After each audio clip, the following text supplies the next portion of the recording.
Hey, family, Reverend Russ, super excited to be back again with another ministry pivot. Excited to have my friend, my sister LaTisha Blakely, who is on with us today as ministry pivot.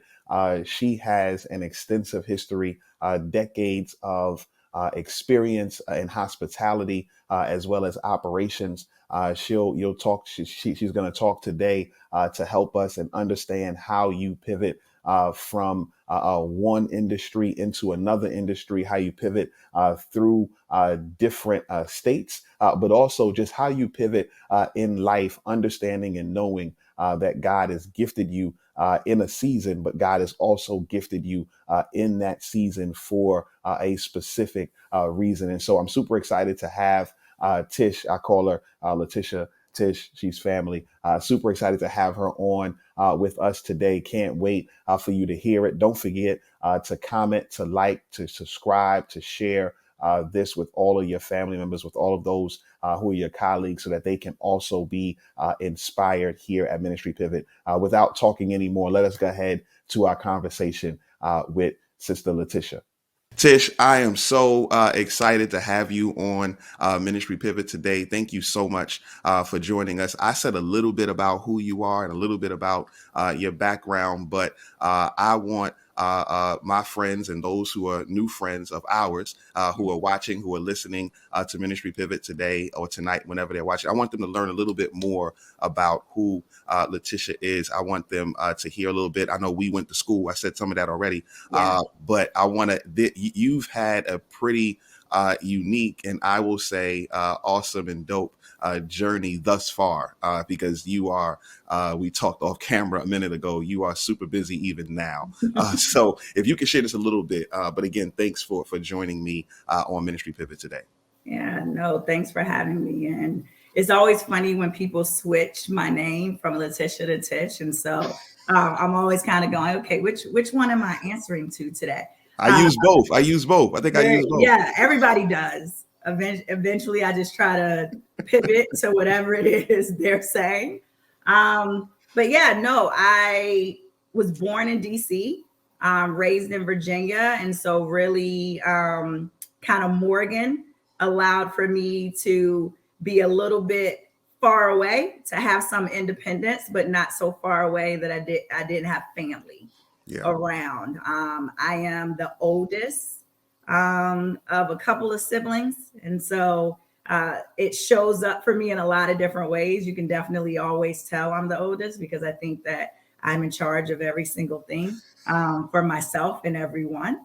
I have spent the last, I'm not going to say how many years in the world of hospitality. And I just recently embarked on what I consider to be Act Two. And so I have been in operations with TGI Fridays, Bonefish Grill, operations with Top Golf, and I've now just pivoted to a role within human resources. And so I now lead organizational and leadership development as well as talent acquisition. And I support our diversity, equity, and inclusion initiatives as well. And so a big pivot for me professionally has been happening this last year, which is what has been part of how busy I have been as, pivoting to a new career. Even if you're in the same organization, allows for you, you leverage things that you already know, but you also have to lean in to a lot of learning and a lot of growing for yourself and others. And so that's kind of been keeping me busy. And then, of course, personally, I just got married last year. Amen. And so all the things happened when I got married. And so you're moving in together. We're a blended family. And so that's been a huge pivot for me to just personally, having someone in your space, you being in someone else's space, and that isn't, a lot of people don't go through that when they get married these days, to where you are literally starting every part of the journey when you get married, because maybe you were living together before, or you were doing it. No, I just moved back to Atlanta. We got married a year later, blended our family. So it's been a ride. Yeah, I'm sure. I'm sure. So now you jumped over a bunch of stuff, and but I know Yes. you're giving us a I'm summary. giving a summary, clip I notes. get it. I get it. But I want to jump back. So let's jump back to Morgan. Shout out the Bears. We met on Morgan State's campus. Yeah. We were a part of the group. Everybody was kind of together. I had a different pass. You had a different Yeah. pass.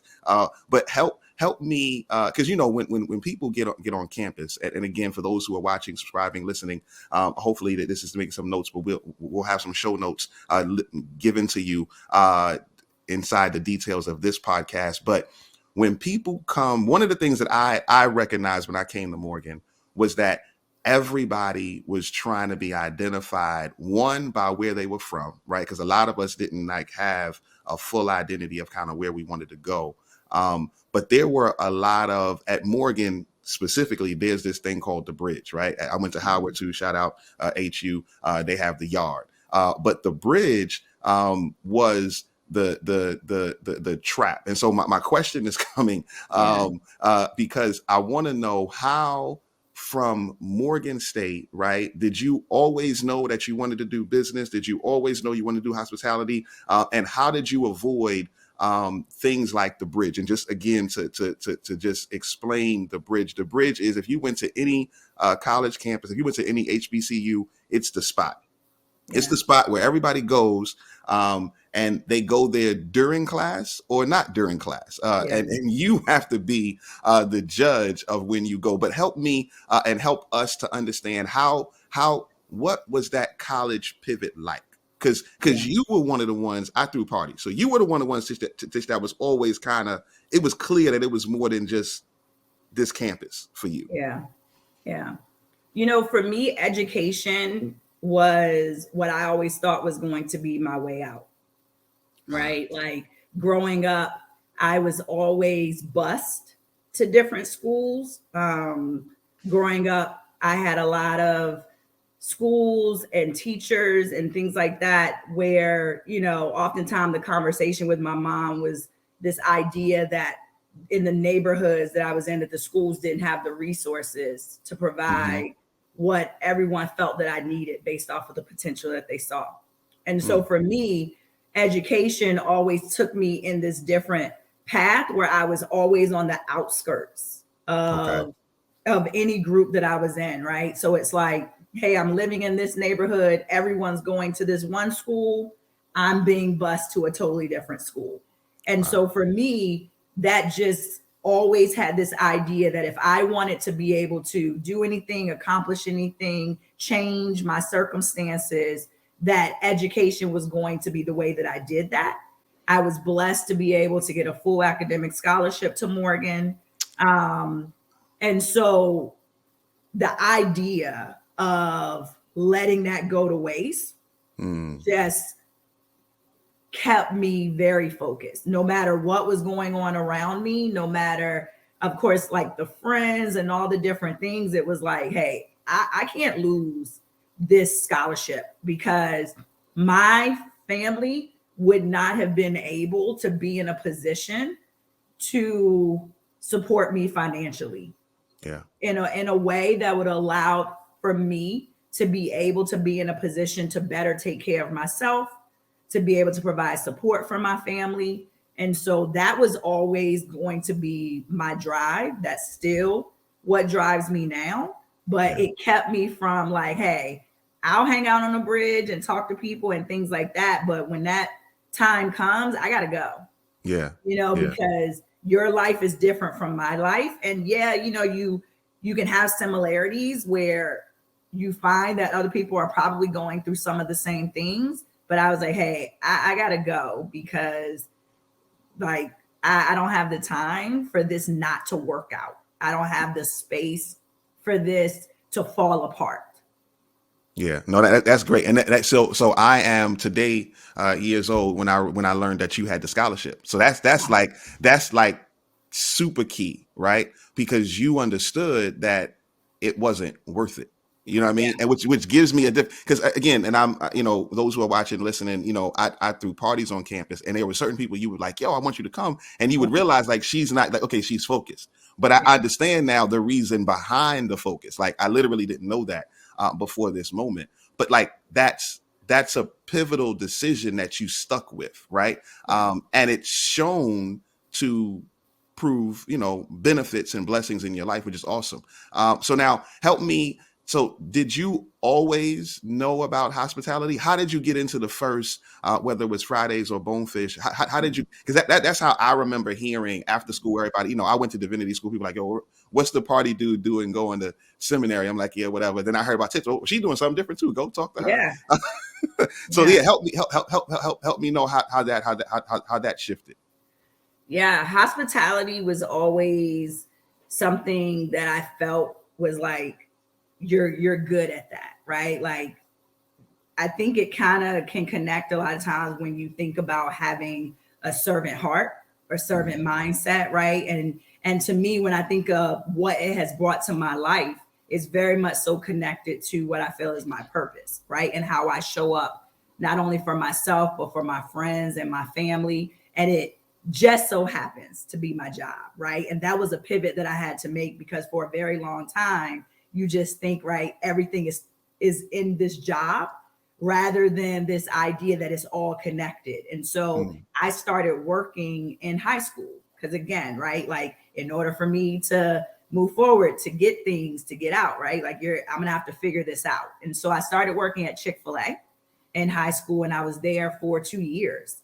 And they talked a lot about growth and the investment that they as a brand would make into you, right? Like they had scholarships. And so on top of my Morgan scholarship, I was able to get a scholarship from Chick-fil-A, which was great. And so that really started my journey. And then when I came to Morgan, I thought I was going to major in marketing because marketing was how I got the Chick-fil-A job.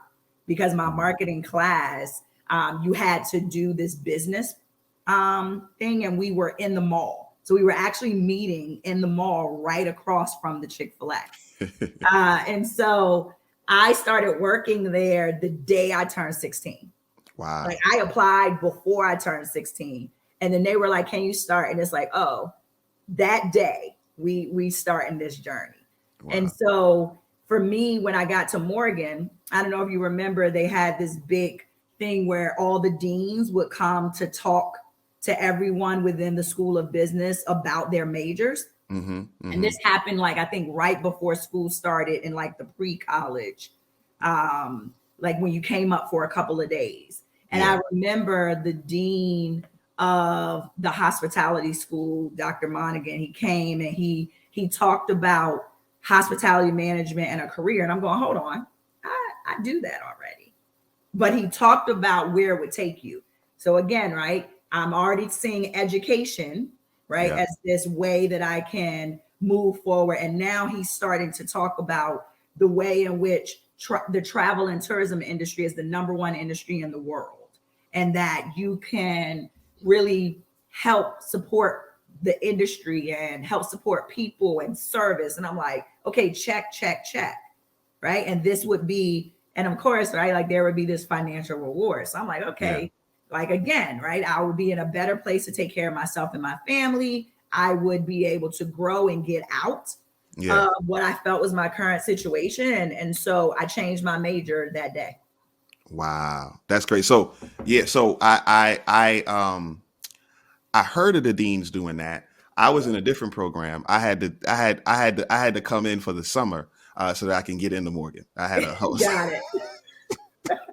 Yes, I know some people who did that as well. Yeah. So that was me. But I stuck with business and I realized that this was, a path. But that is super I think encouraging, right? For those to understand that you can, even on the path, continue to pivot and God can continue to bless. And I mean, these are things that we know, but this is one of the things that I love about doing Ministry Pivot is people get to hear it outside of Russell saying it, right? Outside of Rev Russ saying, but you get to hear it in other lives. So I think that's super dope. So, okay. So you do, I do want to ask you eventually, not right now, I'm gonna ask you something else separate, but I want you to think about it for a second because I do want to ask you the role that African-American women play in leadership, because you've been in leadership for a minute through several seasons. And I want to get to that. But before that, I don't want us to lose this current track, right? Yeah. you switch over to hospitality, from your mindset from marketing hospitality.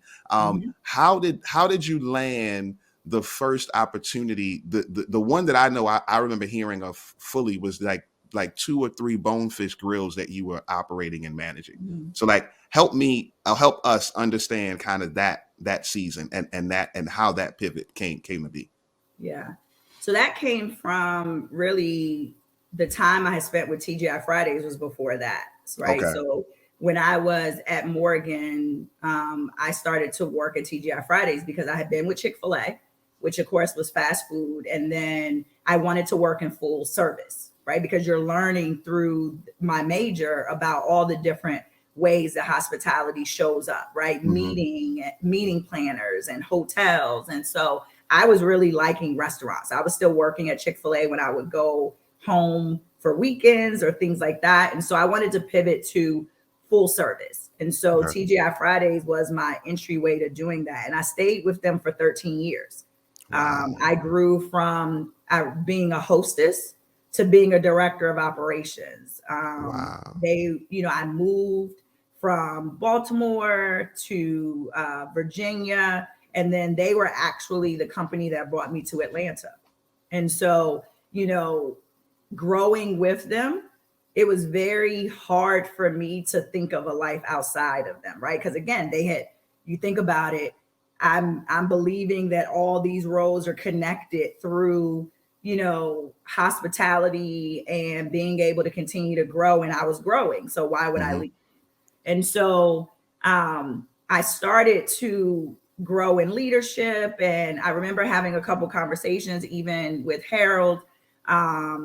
And I started to just ask myself if there was something more, right? Because I had been with that company for a very long time. So it was like you start to, and no one else is asking these Yeah. questions. You're just asking yourself, can I do more? Can I be more? Am I successful because I just know everything about this brand, Yeah. all the nuts and bolts? And so I had created some relationships along the way. And one of those relationships turned into an opportunity to join Bonefish Grill, which was different for me because Mm-hmm. instead of growing up within Bonefish Grill the way that I had within TGI Fridays, I would have to start out in this leadership position. So I got hired as a joint venture partner, which essentially was a regional position, but Mm-hmm. I didn't know the brand, right? So you're buying this car, but you don't necessarily know everything that's under the hood Yeah. Yeah. versus this other opportunity where I knew everything and how it all worked together. So I truly had to leverage the leadership piece for me Mm-hmm. that I had grew within TGI Fridays. And so Bonefish Grill, I spent 5 years there. And that was a huge learning for me because although I had success there and Mm-hmm. I had the opportunity over time to lead restaurants in Georgia, Tennessee, Alabama. You talk about 2 or 3. There was one time where I was covering for someone who had left the organization, and I had like 12. Wow. I was splitting my time between Maryland and Georgia. Wow. Um, and so I was stretched there, I grew there, but also that was where I probably experienced some failures. Ah. Um, and for the first time, had to ask myself, in those failures, what type of leader I wanted to be. Yeah. What would the next pivot be for me when I'm not going out on top, Yeah. right? Yeah. Um, and that is what then led me to Topgolf.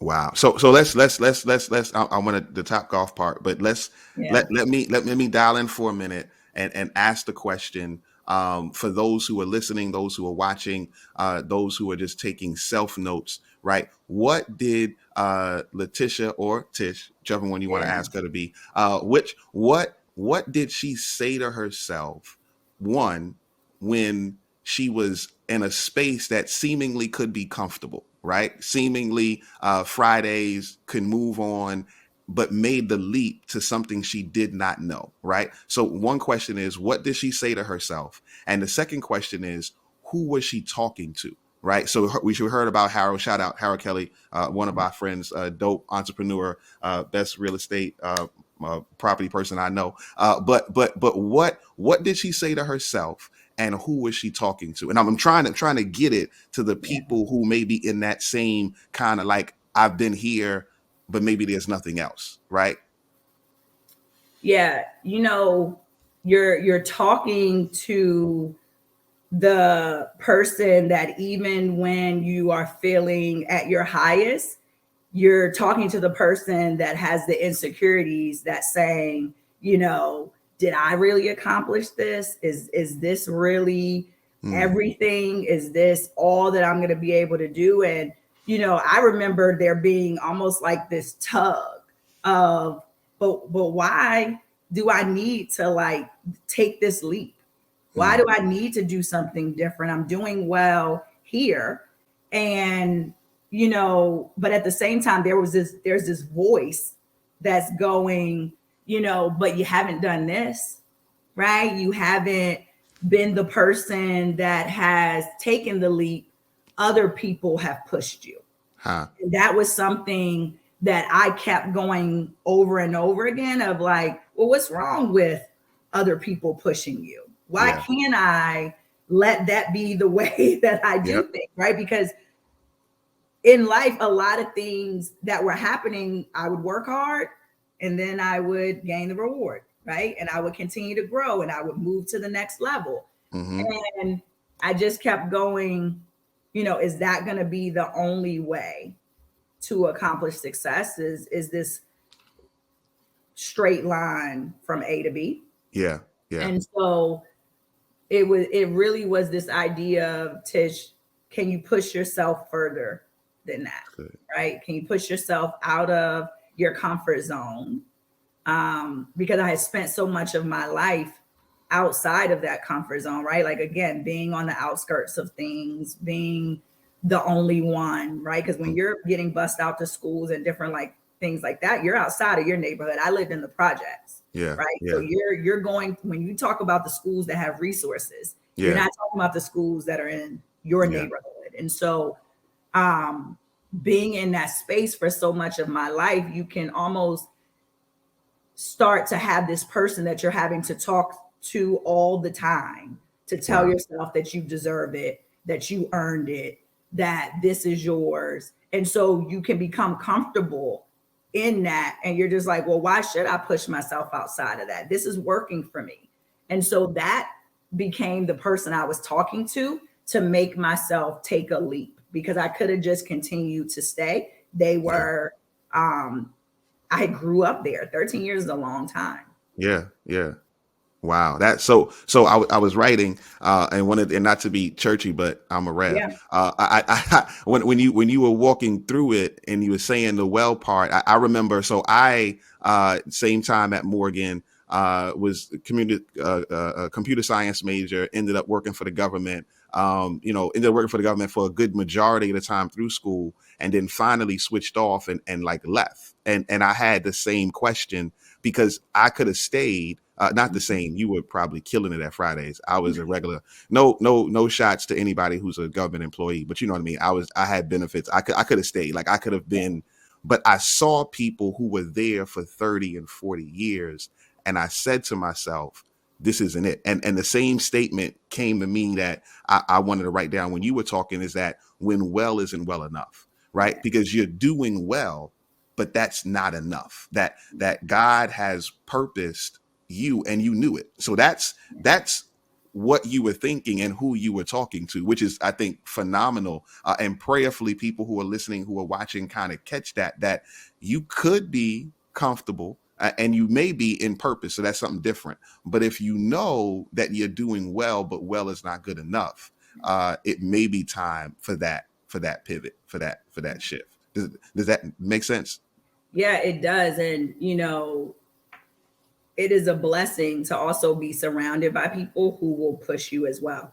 That's good. Because when you are having those conversations, right, that conversation of well isn't well enough, it's very easy sometimes in the midst of that when it's not as clear for you to go, okay, I know that that's what I've been hearing in my spirit, right? Like that's what's been coming to me, but whew, that's going to take more than what I think that I have to give. And so it's always great for me is that I've been blessed to have a tribe of people around me Yeah. that even when they don't know that they're speaking the same thing that I've been hearing, right, over and over again, at that time, Harold was that person. He kept saying it. And it wasn't like he was being annoying about it, but he would, because he, He that can can be. He can. I'm gonna yeah, send this that part can just to him. happen.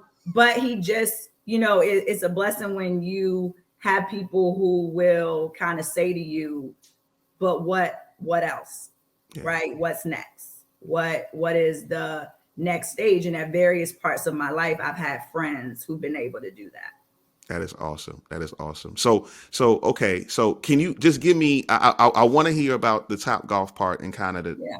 with through that. But the one question that I have though is before we jump to that part, or maybe we do it after Top Golf. I want to kind of get a scope because I thought it was 2 or 3. You just said 12 restaurants. So like I want to know what was at that point in time. What was the scope of leadership that LaTisha was responsible for, right? Like how many people, how many restaurants, like I know you know this stuff, but I don't want people to lose the or to not appreciate the quality of leader that we're talking to today. So can you help me with that?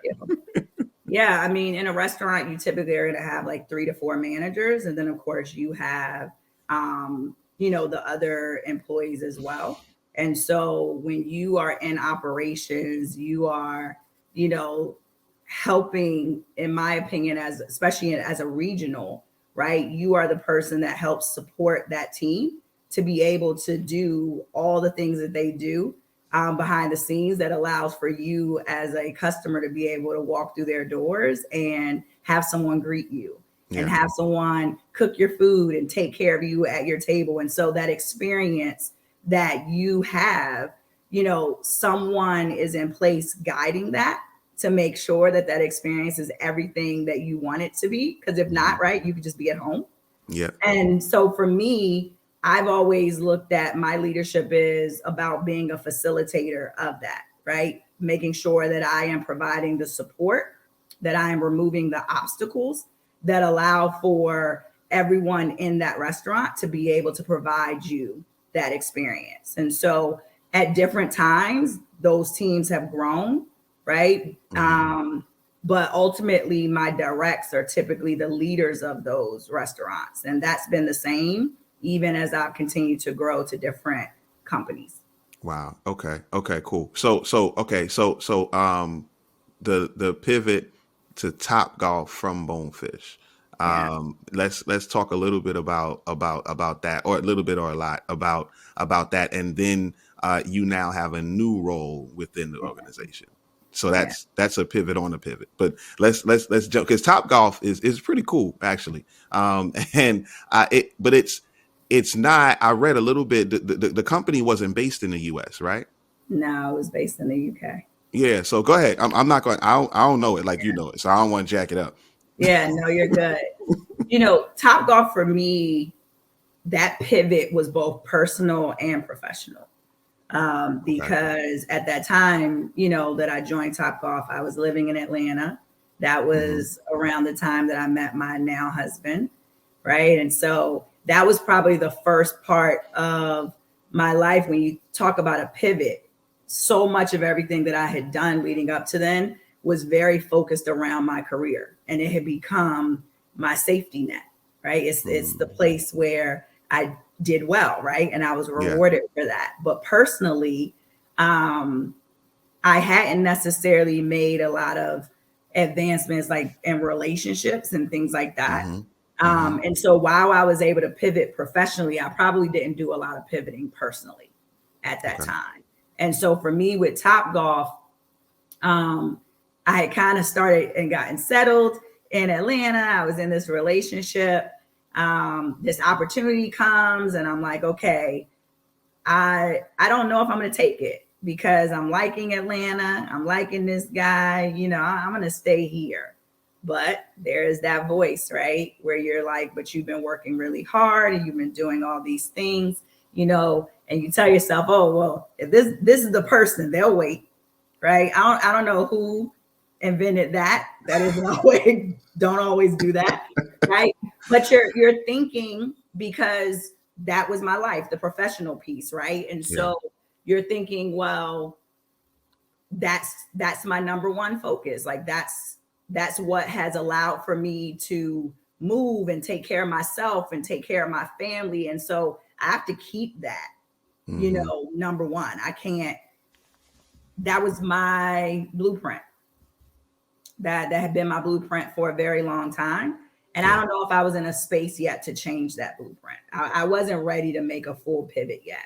Okay. And so I joined Top Golf, which is the best sports entertainment brand in the world. And it's been truly a blessing because I have been in restaurants. And so within Top Golf is more than just a restaurant, right? I hadn't played golf before. So you're getting exposed to golf and sales, right? Because you can come there and you can, come with your friends, or you could host a party, right? There's facilities, this 65,000 square foot building where before, when I'm talking about several restaurants, there's a couple hundred people over the course of several restaurants. Well, with Top Golf, that's the amount of people in one building. Wow. Right. And so you talk about my scope changing.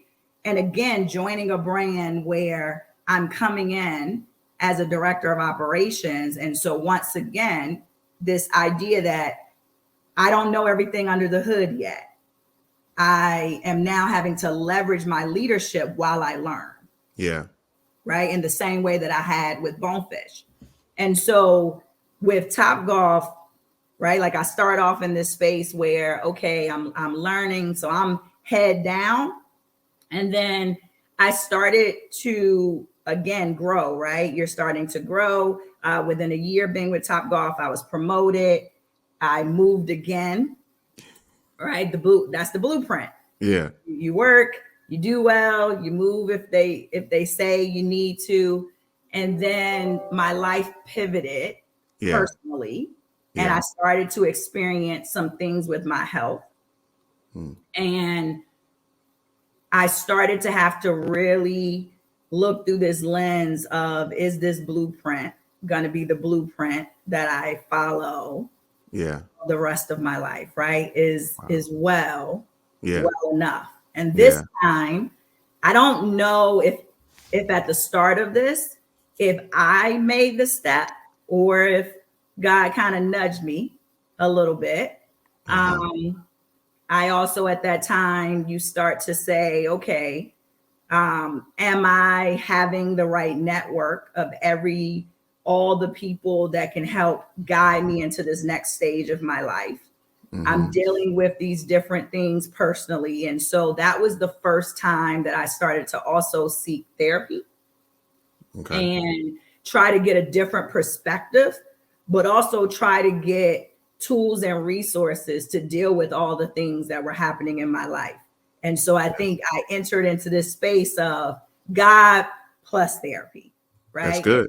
To really make sure that I was well equipped to handle what I thought was coming my way, but also what I didn't know would come my way as well. Yeah, no, that's great. And I, my wife is a marriage and family therapist. I have a therapist. She has a therapist. Like you can have God and therapy, and you should have God and therapy. But I think that is, that's when I remember taking the staff here. Shout out my pastor, Pastor Matthew Watley, in our church, and we took the staff out to a Top Golf. And I remember telling them, I think I texted you about this. I remember telling them, hey, I know somebody at Top Golf, and I said your name, and the dude just lit up. Because it was like you had trained him. Like, yeah, she trains our team and she's wonderful. And I was like, wow, like that's dope. But just your impact, and at that point, I don't know if you were in Texas or Atlanta, but either way, your stamp was in Maryland because that's where I am. But I think that pivot and that being willing to being open and learning, I think has been just phenomenal through your life. I want to ask you this one last question, because while I think there's a ton that we can jump into, I know the people, and we got about a good 5 more minutes before they start logging off, because the ratio of listening watch time is dwindling right now. Yeah. But I don't want to jump over this part. Well, I'm gonna ask you this question, and I also want you to think about some books and resources you would recommend, right? But before that, the question around being an African American woman leading in the areas that you've led. I don't want to say any more about the question. I just want what is that? What advice would you give to other sisters who are watching? Because you've led and you are leading in some pretty large organizations, very large, and at high levels of leadership. And I know it looks different than if I was leading in that. That's all I'm gonna say. I don't want to say nothing else. Yeah. I think that what I have learned is to this comfort with myself, right? To be comfortable in the uncomfortable, right? Because over time it can be uncomfortable, right? To be the only one, Yeah. to feel the weight of the responsibility, right? Like that weight, if you're not careful, that weight can make you feel like you're being watched, even by people that aren't in the room. Wow. And so managing the weight of the responsibility of, hey, you can't mess this up, because you have to make sure that you place yourself in the best position so that you're not the only one, and that other people have this opportunity as well. And that's what you hear, right? A lot of times. And so it really became very important for me to be true to myself, and to get to a place where in being true to myself, I was able to give my full self, right? And so I often tell people is you're getting Tish, right? Like I am trying not to pivot and to switch and to become some person I'm not. You're getting Tish, because if I can do that, then it encourages other people to do the same. But I've had to get very comfortable in being the only one. And I've had to understand that even as I'm learning, that other people are learning as well, and to give grace in those situations, and to help people along that journey of understanding what that means for me, understanding what that means for others. But, I'm just very conscious of that responsibility, and I'm very conscious of remaining true to myself so that I can bear the weight of that. I don't, and I'm still figuring some of that out, right? But with that responsibility, you recognize your impact, right? You recognize that you can come into contact with somebody that I only came into contact with for a couple of minutes, and what will they say about me? Yeah. And because of what I recognize as my responsibility, I always make sure I show up in a way that's true to myself, that's true to my faith, that's true to all the things that I believe and represent. And I feel like as a result of that, everyone has been able to experience the highs and the lows with me. And I try to make sure that I am constantly being someone that people want to follow. That's awesome. That is awesome. I'm going to ask you this question about what resources, books, and podcasts you would recommend for those who are listening, who are watching. But I want to highlight one of these statements that you made, and it comes from a book that I just finished reading. You said wanting to make sure that I'm not focused on something around being the only one, because I don't want to be the only one. Right. Quincy Jones has this book that he just wrote, released recently, called 12 Notes. It's not his autobiography. It's a book after this. And in it, he makes that statement. He makes the statement that he was always the only one, but his focus was on not being not being the first, but making sure that he was not the only one. Like, Mhm. so while he was the first to write this or the first to score this or the first to be this, he wanted to make sure that people knew that there was talent here and not just Yeah. in. So I think that's like phenomenal and just super dope that you're actually living out in that way as well. Yeah, I think that's dope. So, um, books, resources, things that kind of energize you that may be helpful for those who are watching. I like to do that all the time because I feel like a lot of times we'll listen to stuff like this, but then there's other things that we can do to help us grow. And all of us are reading and listening to stuff. We don't always have the time to kind of share it. So that's all. Yeah. Man, there's so many different resources. Um, I would say that Brene Brown has Okay. always been a resource for me. I think just she speaks through this lens of courage, right? Daring to lead. And so when I talk about showing up as your full self Mm-hmm. and the vulnerability, and because life are going to take you through so many different twists and turns. And sometimes you may not even have the strength to wear the mask, Mm. right? You don't even have the strength to be anyone other than yourself. And so she Yeah. has been someone where either whether I'm listening to her podcast or reading her books, but the courage to just be you, I feel That's is a great. great message from her. I also am a big listener and reader of like Sarah Jakes Roberts, Yeah. Yeah. right? Like, and what she's doing is just so awesome. But Phenomenal. I think, from her, that the therapy piece and kind of the power of mental well-being and all of these things working together. Like, I love the way she's using her platform, Mm-hmm. and the things that she's doing to just uplift women, the way in which she has pivoted within her life, right? And not allow previous circumstances and not allow maybe what people have called her, right? And the responsibilities that other people have placed on her to Yeah. keep her from living out her purpose, Yeah. probably above and beyond anything that she could have ever imagined. Yeah. And then I would say there's a business book, and I have to remember the name of the person who wrote it, but what got you here won't get you there. That's And the good. reason why that book has been such a big one for me is because I've done a lot of different pivots, even in my new role, right? Mm-hmm. I'm entering a area where I like to tell people I've always been at that table, but I haven't been in that seat, right? Like, Mm-hmm. where so much of my career has been in operations and now I'm in human resources.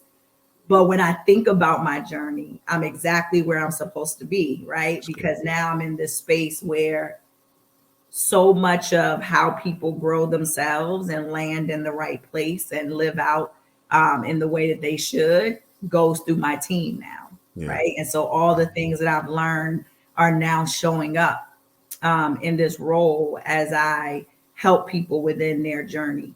And so, what got you here won't get you there is Yeah. always a book that I go back to every time Yeah. I'm doing a pivot professionally.